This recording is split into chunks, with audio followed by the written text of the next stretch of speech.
Welcome to One-on-One with Colette Linden. Today I'm here with Ward 1 candidate Sandra Hollingsworth. Sandra, tell me, what are some initiatives that you are carrying forward from the current council to next council should you be elected? I just want to say the biggest piece is that we're really pushing for voter turnout. And so you may have already seen the cards that have been made up by City Hall.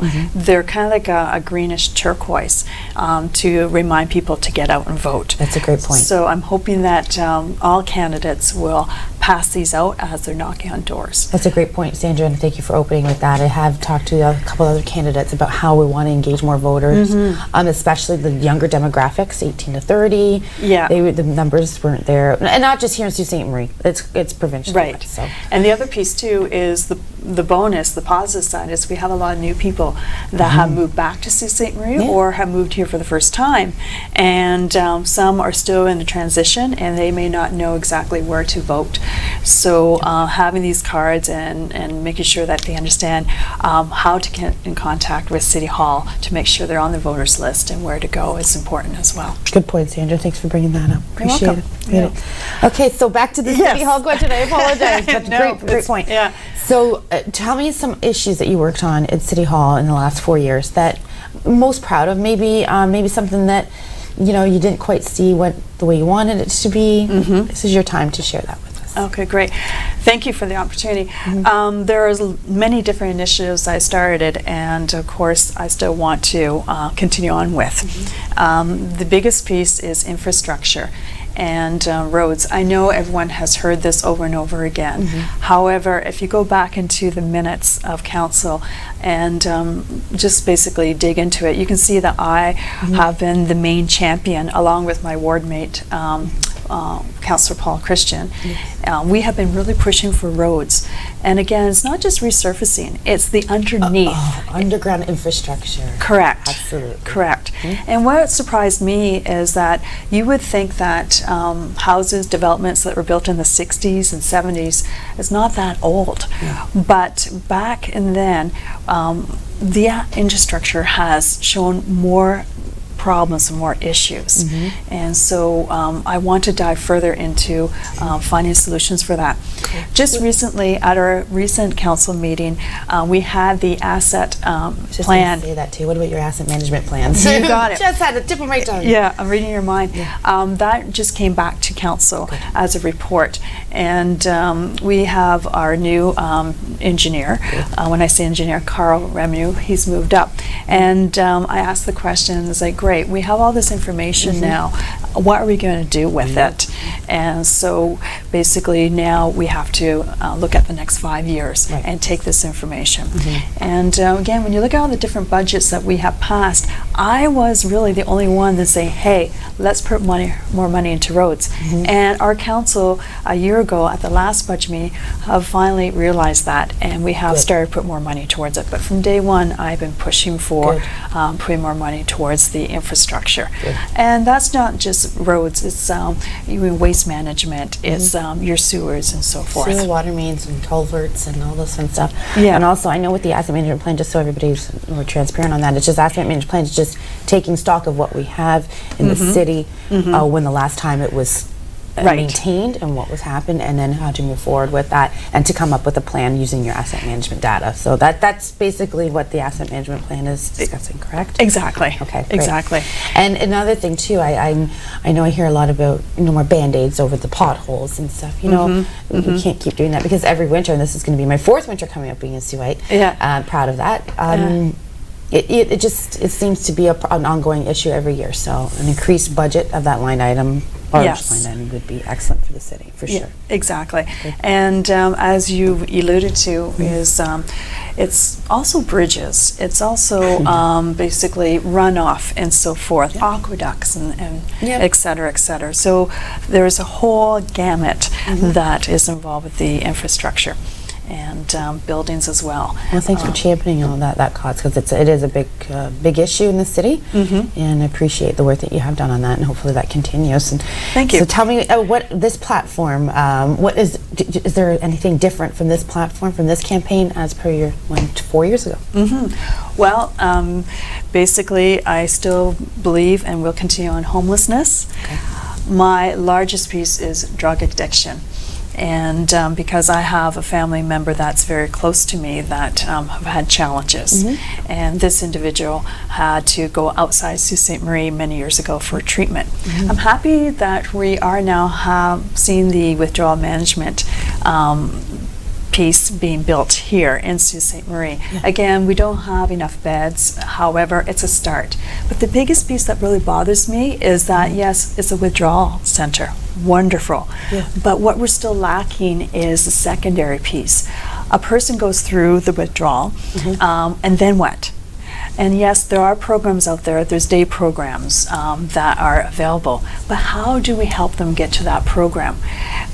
There's still needs to be a second phase attached where they go into a transitional housing, where they're still taught the life skill. Because the downfall is that they go through the withdrawal and then they go back to the same group of people. And then it's a vicious circle. So that's the piece that I'm going to continue on working hard with. And I continue to be in conversation with Lisa Case, who most people know. She's from the Sault Area Hospital, and she's been champion the withdrawal management. The other piece I'm going to continue on working hard on is children. Because to really help with drug addiction, you have to educate our young people and give them programs, keep them occupied on the right path so that they don't, unfortunately, go down the drug addiction. Start at the age of 3, start at the age of 5, start at the age of 6 and so forth, and make sure that they're in a healthy, healthy lifestyle. Be proactive instead of proactive. Reactive. And so I've been working closely with Pauline's Place, and we have an idea that we want to try to champion. And I don't want to give too much details, but Pauline's Place and Penny is tremendous in understanding single moms, single dads, children, and what they need at a very young age. That's great. Actually, I think there's a fundraiser coming up for Pauline's Place this week, and we're going to try and, or this Friday, a golf tournament we're going to try and attend. So, if you can support that, support that. Well, that sounds great, Sandra. I really appreciate that. Have you noticed anything at the end of your council year? Like you're just sitting, you've got a couple months, couple meetings left. How are things going in council? Are there things that have been trying to try it up? Or are things being moved over to next council? And if so, what type of items are being moved over? We're at the stage that we, as council, can't really pass any more bylaws or large financial decisions because we are in, I call it the limbo, because we're into the new election. However, I do want to say that because I've been involved with the Phenom board, I'm on the board, which stands for the Federation of Northern Ontario of Municipalities. I have been working very closely with NOSM, which is the Northern Ontario School of Medicine. And I'm proud to say it's a standalone, finally it's a standalone university. So I am basically working with them through the Phenom. I'm on their governance committee. We're building a brand new board for the School of Medicine. And this is significant because it's going to give more roots, more deep roots into Northern Ontario to help with family doctors, to help with medicine in Northern Ontario. So I look forward to championing that more. If I'm re-elected, then I can continue on working closely with them. Well, I know Phenom is an amazing organization, and government associations, everyone knows, loves their acronyms. So there's an acronym for every association out there, but Phenom, congratulations on being a part on that board. That's fantastic, and while you're counselor, you can do that. So if you continue to be counselor, you can stay on Phenom and continue with this, bringing in physicians here. And if I may say, the reason that this is significant is that municipal council, municipal politics is not it's not just focusing on our own community anymore. These issues that we're dealing with, drug addiction, homelessness, housing affordability and so forth, as you know, this is an issue everywhere. And so we as a council need to put a plan together, but we also have to be very good at lobbying the provincial and federal government. So the role of a council person now is not just being focused on your own community. You have to have the skill level to lobby the higher levels. And through the Phenom board, I have been doing that. Good. I was just in Ottawa for the AMO conference, Associated Municipalities Ontario, and I was part of 2 delegations that talked about affordable housing and talked about homelessness. I did read about that at AMO this summer, that there was a lot of delegations going on with the ministers to discuss funding, because the municipalities don't have the money for the crisis is really what everything is under, homelessness and affordable housing. And they're lobbying to the provincial government, to Queen's Park, to say, hey, like, we need some help financially. So hopefully all 3 levels of government do come together for something and fix this. And having said that, Minister Clark, as you probably know, correct. He is very approachable, and we've had good conversations with him. But the other piece that we can do at a municipal level is the building department. I still feel strongly that we need to do a lot more work in the building department to make them more efficient for our local developers, and not just local developers, but for individuals that want to do a simple fence, for example. Why are we having so much red tape to build a fence or even an extension onto your own house?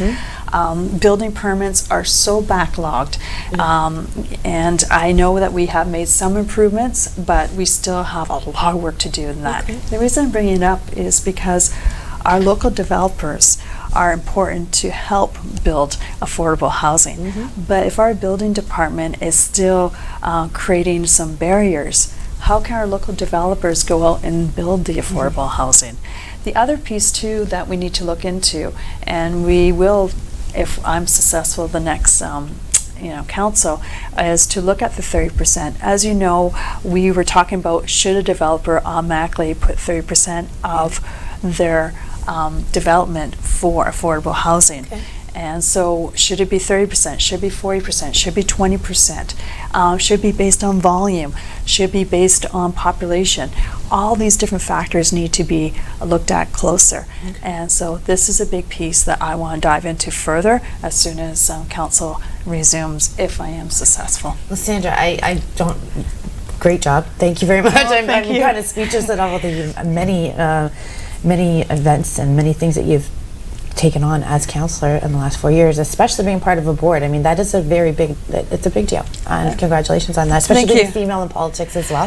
Thank you. And thank you again for all your service. And that's really nice of you. We wish you well in your election for this upcoming election. Well, I appreciate it. And if I may just say in closing, your media, you've been a great media partner, and in all honesty, Sault Ste. Marie, Northern Ontario, the background or the backbone, as I've said 4 years ago, and I'll say it again, the backbone to our economy is small businesses, media partners such as yourselves, other small businesses in Sault Ste. Marie. We have to continue on helping them because they're the ones that continue to supply the jobs. And if we have a small business that is challenged, we need to make sure we're there to help them. So if I can basically conclude, thank you to you and your team for reporting on Sault Ste. Marie and the area, the surrounding area, the different news, but also the events. It's important. Yeah, because we are Northern Ontario, and we are unique, and we are different from Southern Ontario.